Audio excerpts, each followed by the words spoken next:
성도 여러분들, 지난 밤에 잘 주무셨습니까? 좋은 아침입니다. 새벽 기도 시간에 이렇게 갑작스럽게 제가 등장해서 여러분들이 좀 놀라셨겠지만 특별한 광고를 전해야 되기 때문에 제가 이렇게 등장했습니다. 양해해 주시길 바랍니다. 지난주에 교회에 참여하셨던 교우 중에 한 분이 코로나 확진 판정을 받으셔서 직원들이 함께 의논한 결과 이번 안식일 1월 8일 안식일은 온라인 예배, 유튜브 예배로 드리기로 했습니다. 그래서 우리 교우님들이 이 점을 잘 양지하시고 이번 안식일에 온라인에 이렇게 참여해 주시기를 당부드립니다. 사실 요즘 코로나에 감염된다 하더라도 심각한 증세를 보이지 않기 때문에 우리가 진단검사를 하지 않으면 쉽게 지나갈 수도 있는 그런 상황이 되었습니다. 하지만 연로하신 분들이나 기저질환이 있으신 분들은 사실 이것이 하나의 위협이 될 수 있기 때문에 저희들이 예방 조치를 잘 하는 것이 무엇보다도 중요하다고 생각이 됩니다. 그래서 우리 교우님들이 이번 주 안식일에 온라인 예배 드리는 것에 대해서 잘 양해해 주시고 협조해 주시기를 부탁드립니다. 이제 김현수 목사님이 준비하신 말씀을 듣도록 하겠습니다. 이 새벽기도 시간을 통해서 여러분들이 귀한 은혜를 누리게 되시기를 간절히 바랍니다. 안녕하세요. 반갑습니다. 1월 7일 금요일입니다. 더 깊은 연구를 위해서 우리 함께 하나님께 지혜를 구하는 시간 갖겠습니다. 함께하고 있는 저는 포토리 교회를 섬기는 김현수입니다. 우리 함께 기도드릴까요? 저희들을 사랑하시는 아버지 하나님, 저희들에게 은혜를 베풀어 주심으로 오늘까지 함께 할 수 있도록 역사하여 주심을 인하여 감사를 드립니다. 주님, 저희들은 어리석고 또 부족한 것이 많습니다. 그래서 무엇이 옳은 것이고 무엇이 중요한지 잘 알지 못합니다.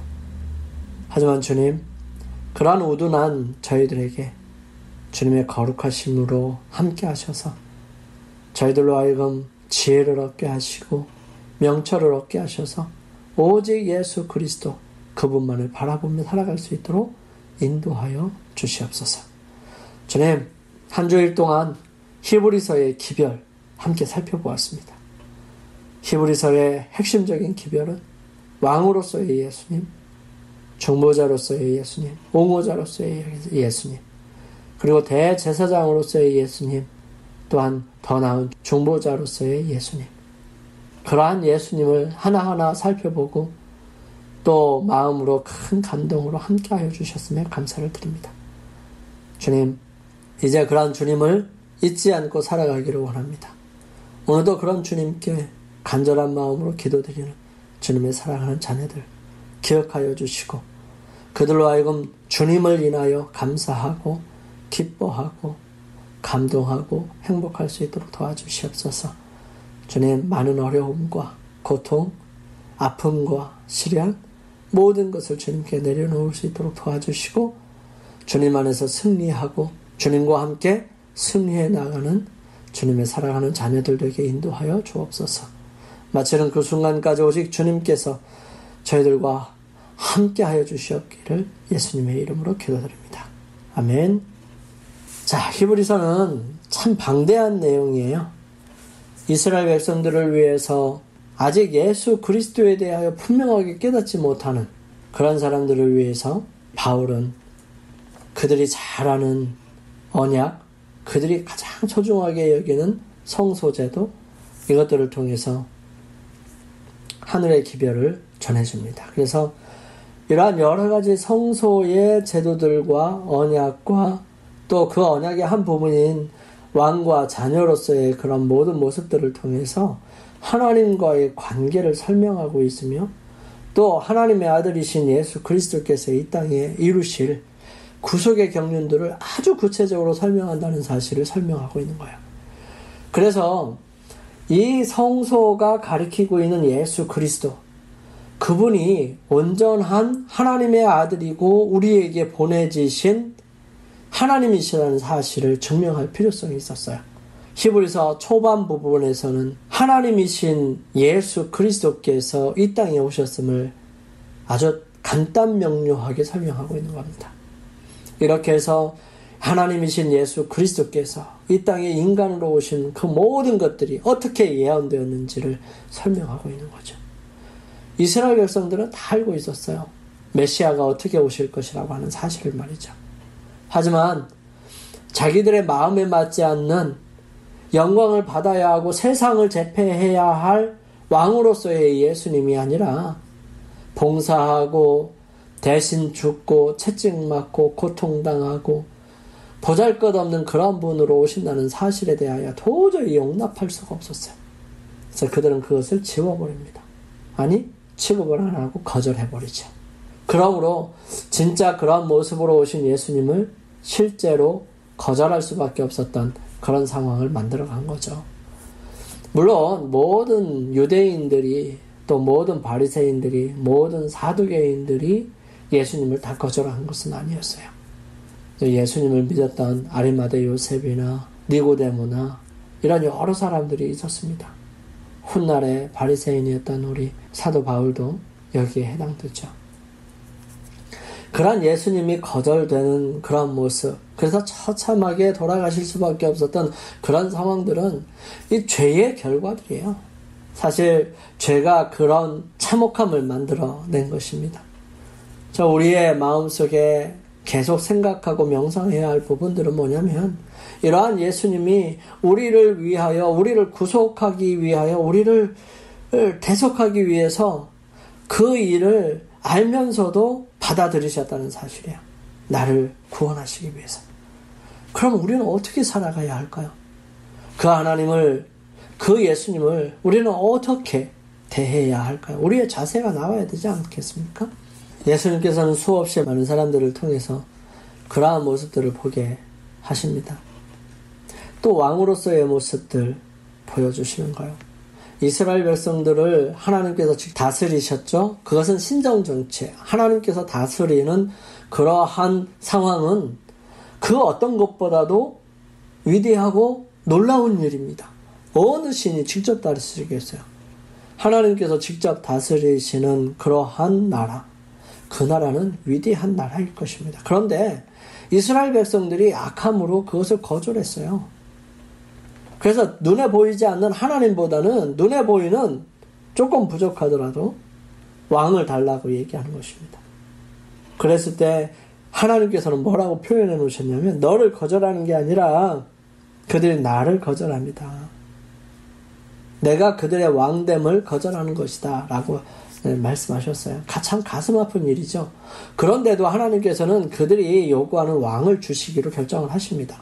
사무엘을 통해서 왕이 어떤 일들을 해야 하는지, 또 왕을 위해서 백성들은 어떤 일들을 해야 하는지, 또 어떤 상황들이 닥칠 것인지, 이런 모든 것들을 다 주시면서 하나님께서는 뭐라고 설명하시냐면, 그 왕, 이스라엘 백성들을 대표하는 그 왕이 하나님의 말씀에 순종하고 하나님의 명령에 순종하면 하나님께서 그 왕을 인하여, 순종한 왕을 인하여 이스라엘 백성들을 축복하시겠다고 약속하셨어요. 여러분, 보통 이스라엘 백성들은 원래 목이 뻣뻣한 사람들이에요. 뭐 이스라엘 사람들일 뿐이겠습니까? 오늘날 우리들도 마찬가지예요. 하나님께서 그렇게 많은 축복들을 해주셨음에도 불구하고 우리는 하나님에 대한 진정한 감사나 하나님께 대한 진정한 신앙을 보이지 않잖아요. 우리가 하나님의 귀중한 말씀들을 있는 그대로 지키려고 노력하지 않지 않습니까?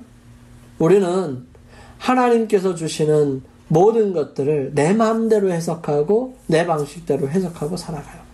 또 하나님보다 더 귀중하게 생각하는 것들 얼마나 많은지 모릅니다. 그러면서 하나님을 섬기고 잘 산다고요? 천만의 말씀이에요. 그 거짓말을 하는 것입니다. 여러분, 우리는 우리의 죄악이 있는 한 우리는 하나님과 끊어져서 사는 삶을 살아갈 수밖에 없어요. 그래서 우리의 삶에 있어서 죄가 완전히 소멸되기까지, 죄가 완전히 없어지기까지 우리는 늘 그분 앞에 있어야 되는 것입니다. 죄가 우리로 하나님과의 사이를 내고 하나님을 의지하지 못하게 하고 자기 자신을 철저하게 파괴함으로 완전히 멸망하게 만들어가는 게 죄의 속성들이에요. 그런데 그런 죄에서 벗어날 수 있는 유일한 길은 나의 노력이 아니에요. 그것은 뭐냐면 하나님께서 우리에게 주시는 은혜로 가능한 것입니다. 예수 그리스도를 통해서 흘려주신 보혈이 우리로 하여금 우리에게서 죄를 제거시켜 주시는 거예요. 여러분, 이게 얼마나 놀라운 일이에요. 우리의 삶에 죄가 제거된다? 그래서 더 이상 죄의 영향력으로 우리가 지배받지 않을 수 있다는 것, 얼마나 큰 능력입니까? 여러분, 이 능력을 우리가 경험하고 살아가야 해요. 얼마나 많은 사람들이 이렇게 처참하게 이것을 모르고 죄로 인하여 무너져 내리는지 잘 모르겠어요. 여러분, 우리는 죄를 더 이상 짓지 않을 수 있어요. 어떻게 해요? 우리가 노력함으로? 아니에요. 우리는 죄를 이길 수가 없어요. 우리의 힘은 죄에서 벗어날 수 없습니다. 철저하게 예속되어 있어요, 죄에. 그래서 죄가 시키는 대로 할 수밖에 없는 것입니다. 죄가 우리 안에 있는 한 말이죠. 근데 예수님의 보혈은 이 죄를 한 번에 씻어주세요. 깨끗이 씻어주십니다. 여러분, 믿으시기 바랍니다. 그 보혈이 우리로 하여금 죄에게서 자유를 주신다는 얘기예요. 그러면 그때 우리는 뭘 선택해야 하느냐 말입니다. 우리는 죄에서 자유를 얻었잖아요. 그러면 우리가 다시 죄를 선택하는 어리석음은 하지 말아야죠. 예수님의 능력을 의지하고 그분이 인도하시는 대로 따라가야 정상 아닌가요? 여러분, 우리 죄에서 벗어나게 해주십시오. 우리 죄를 용서해 주십시오. 라고 얘기해놓고 죄 속에서 그냥 사는 거야. 여러분, 우리가 변화되지 아니하고 우리가 하나님의 능력을 맛볼 수 없는 이유가 바로 여기에 있는 것입니다. 그러한 우리들에게 하나님께서는 왕으로서 그분 자신이 직접 오신다고 하는 사실을 예언으로 주셨어요. 인간이 안 되니까. 여러분, 인간이 정말 하나님의 말씀에 순종하는 삶을 살아가는 사람이 계속해서 이어지면 얼마나 좋겠어요. 안 되는 거니까. 그래서 예수님께서 이 땅에 오셔서 죄를 하나도 짓지 않으시고 왕으로서 하나님의 말씀에 순종합니다. 그래서 그 일들을 이루어 주셨어요. 그래서 예수 그리스도를 통해서 하나님께서 우리 인간들에게 풍성한 은혜를 주시는 거예요. 여러분, 이거 우리가 뭔가 자격이 있어서 받는 게 결코 아니에요. 우리가 하나님께 예배 드리는 것은 자격 없는 우리가 하나님의 은혜로 이러한 삶을 살 수 있다는 사실에 대한 감사인 것입니다. 이게 예배예요. 우리는 그런 예배를 드려야 하는 것입니다. 그렇게 해서 예수님께서 이루어 놓으신 왕으로서의 그 완전한 충성, 이것을 우리가 받아들일 때 그것이 우리에게 의가 되는 것입니다. 예수님께서는 그냥 그것만 이루어 주신 것만 아니에요. 그분은 또 우리의 옹호자가 되십니다. 이 옹호자가 되신다는 것은 나 대신 우리를 보호하시고 우리를 건져주시는 분이시라는 사실이죠. 우리가 함께 살펴보았듯이 여호수아에게 나타나셨던 군대 장관이신 예수님, 다니엘에게 나타나셨던 미가엘이신 예수님, 그 예수님은 오늘날 우리에게도 그러한 분이십니다. 환난 날에 나를 부르라. 내가 너를 그 환난에서 건지시겠다고 말씀하십니다. 사랑하는 성도 여러분, 우리 주님을 의지할 수 있게 되길 바랍니다. 그분이 우리의 구원자이시고 그분이 우리의 옹호자이십니다. 우리를 보호해 주시는 분이세요. 그분이 우리의 변호사가 되시는 분이세요. 그래서 우리가 하늘에 가서 우리의 죄에 대해서 사실하고 우리가 하는 행동에 대하여 하늘에 있는 기록들을 다 살펴보면서 우리가 심판을 받을 때에 예수님께서 나타나시는 것입니다. 우리가 그분의 이름으로 구원을 받았잖아요. 그분은 우리를 옹호하시는 것이죠. 변호하시는 것이죠. 나의 피 하시면서 변호하시는 거예요. 이 사람을 위하여 내가 피를 흘렸고 이 사람을 대속하였으니 이 사람 의인으로 만들어주십니다. 그래서 그렇게 해서 구원을 얻는 거예요, 여러분. 우리는 그런 구원을 얻은 사람들이에요. 그 구원이 우리의 삶에 늘 함께 있어야 하는 것입니다. 그렇게 구원을 받은 우리는 지금 이 순간 우리는 말씀을 통해서 우리가 경험하죠. 지금은 대속죄일 기간이에요. 이 대속죄일에 대속죄일에 하는 일이 있어요. 그게 뭐냐면 대제사장이 지성소에 들어가서 나오기 전까지 이 밖에 있는 모든 백성들은 반드시 해야 될 게 있어요. 그게 뭐냐면 자기 자신을 괴롭게 하는 일이에요. 괴롭게 한다는 것은 막 이렇게 막 피를 흘리고 막 너 죄인이야 그러면서 정죄하고 막 이런 것을 말하는 게 아니에요. 자기 자신을 괴롭게 한다라고 하는 원래 표현은 자세히 살피다라는 뜻이에요. 그래서 우리의 삶을 아주 자세히 살펴야 하는 거예요. 그래서 죄가 있으면, 죄가 발견되면 예수 그리스도의 이름으로 용서를 구하는 게 필요한 거예요. 우리의 삶은 매일매일 돌아보는 삶이 되어야 하는 것입니다. 그래서 우리가 예수 그리스도께 있는지 없는지 확인해야 돼요. 그래서 우리의 마음이 따뜻한지 그렇지 않은지. 여러분, 우리가 어떤 상황에 딱 닥치면 우리의 성격이 팍 나오잖아요. 무의식적으로 우리의 모습이 딱 나타나잖아요. 이 모습이 어떤 모습이냐에 따라 그 사람이 어떤 사람인지를 알게 되는 거예요. 우리 사도 바울은 뭐라고 얘기하냐면 그리스도의 영이 없으면 그리스도의 사람이 아니고 버리운 자라고 말합니다. 여러분, 성질을 낼 만한 상황이 있고 열받는 상황이 있어도 그리스도의 정신이 우리를 지배하고 있어야 한다는 사실을 설명하고 있는 거예요. 여러분, 우리가 아직 성질나고 아직 열받고 아직 기분 나쁘고 아직 짜증스럽고 이러한 일들이 아직 우리에게 있다면 분명한 사실입니다. 여러분, 꼭 기억하시기 바랍니다. 우리의 안에 아직 죄가 해결되지 않았어요. 우리 안에 죄가 해결되고 그 안에 예수 그리스도께서 좌정하실 수 있도록 예수님의 이름으로 죄를 회개하시기 바랍니다. 여러분, 우리가 죄를 회개하고 나면 우리 마음에 평안이 생겨요. 그리고 그분이 우리 안에 와 계시면 우리는 모든 면에 있어서 그리스도의 시선으로 바라볼 수 있게 될 것입니다. 그래서 사람들이 불쌍해지고요. 그래서 사람들이 안타까워지는 거예요. 그래서 그 사람들을 섬기게 되고 그 사람들을 세우게 되는 거예요. 여러분, 죄를 이기십시오. 죄가 여러분을 지배하지 못하도록 여러분 은혜 아래 거합니다. 하나님의 능력이 그것을 막아주신다는 사실이에요. 여러분, 절대로 여러분 스스로가 죄를 짓지 마시기 바랍니다. 이 죄를 짓게는 사단이 하지 못한다고 얘기하고 있어요. 내가 잘못 선택하고 내가 어떠한 일들을 잘못하고 막 이런 것들은 사도 바울은 분명히 말했어요. 내 속 안에 있는 죄가 그런 일을 한다고. 여러분, 우리 안에 죄가 있으면 우리는 나쁜 사람이 되는 거예요. 악한 사람이 되는 것입니다. 세상 사람들에게 화내고 열받고 그 모든 것들을 다 표출하는 사람이 될 수밖에 없어요. 그러나 그리스도의 영이 우리 안에 있고 죄가 나와 상관없이 되게 되었을 때는 그 죄가 나를 지배하지 못하게 돼요. 그 사람에게는 평안이 있는 것입니다. 여러분, 그것을 경험할 수 있게 되기를 바랍니다. 하나님의 놀라우신 은혜가 그 일들을 이루어가게 하십니다. 그리고 또한 예수님의 또 다른 모습은 대제사장으로서의 모습이에요. 대제사장은 어떤 모습이에요? 죄를 대신 해결해 주시는 분이세요. 우리가 함께 살펴보았듯이 그러한 일들을 하는 것입니다. 또 예수님의 또 다른 모습은 어떤 모습일까요? 그 모습은 새 언약의 중보자가 되십니다. 새 언약이라는 게 뭘까요? 예수님께서 이 땅에 오시고 그 다음의 이야기를 말하는 것입니다.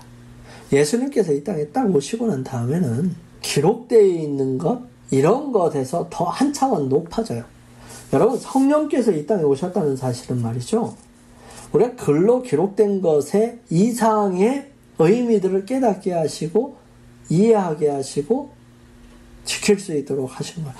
양심이 정말 민감해지고 정말 깊이 생각하게 된다는 얘기를 말하는 것입니다. 그리고 하나님의 사랑에 대해서도 예전에는 그런가 보다, 이것이 점점 더 깊어지는 거예요. 여러분, 깊어진다는 말이 무슨 뜻인지 아시잖아요. 그래서 하나님께 더욱 가까이 가요. 우리가 하나님께 가까이 가면 갈수록, 우리가 밝은 빛에 가면 갈수록 잘못된 게 더 확실하게 보이고 더 분명하게 보이는 거예요. 그래서 예수님 앞에 나아가면 나아갈수록 사람들이 더 죄인이 되는 것입니다. 그래서 더 예수님의 사랑이 필요하고 더 예수님의 은혜가 필요하고 더 예수님의 보혈이 필요한 거예요. 그러니까 예수님에 대한 신앙이 깊어지면 깊어질수록 예수님이 없으면 안 되는 신앙으로 되는 거예요. 예수님과 점점 멀어지면 멀어질수록 예수님 없이도 살아가는 신앙이 되는 거고요. 여러분, 우리의 신앙이 그러한 신앙이 되기를 바랍니다. 예수님께 더욱 가까이 가는 신앙. 그래서 그 예수님을 더 깊이 깨닫는 귀한 이 한 기가 되기를 간절히 소망합니다. 그래서 히브리서를 통해서 이 부분들을 분명하게 이해할 수 있을 거예요. 하나님께서 여러분에게 축복해 주시기를 바라고요. 이 안식일 맞이할 수 있는 금요일인데 이 하루를 보내고 안식일을 맞이할 때 정말 행복하고 즐거운 안식일이 되기를 간절히 소망합니다. 함께 기도드리고 마칠까요? 저희들을 사랑하시는 아버지 하나님, 한 주일 동안 히브리서가 말하고 있는 예수 그리스도 다시 한번 살펴볼 수 있도록 종합적으로 이해할 수 있도록 인도하여 주셔서 감사합니다. 주의 크신 사랑이 저희들과 함께 하셔서 그러한 주님과 떨어지지 아니하고 언제나 함께하는 그런 복된 사람들이 되게 인도하여 주시옵소서. 주의 크신 사랑에 정말 감사를 드리며 저희들의 삶 속에 오직 주님만을 드러내는 아름다운 주님의 자녀가 되게 인도하여 주시옵기를 저희들을 사랑하시는 예수님의 이름으로 간절히 기도드립니다. 아멘. 감사합니다. 오늘도 여러분 승리하시기 위하여 예수님 앞에 여러분들의 자신을 살피고 내려놓고 또 도움을 구하고 능력을 구하는 시간 갖고요. 그리고 저는 다음 기회에 찾아뵙겠습니다. 감사합니다.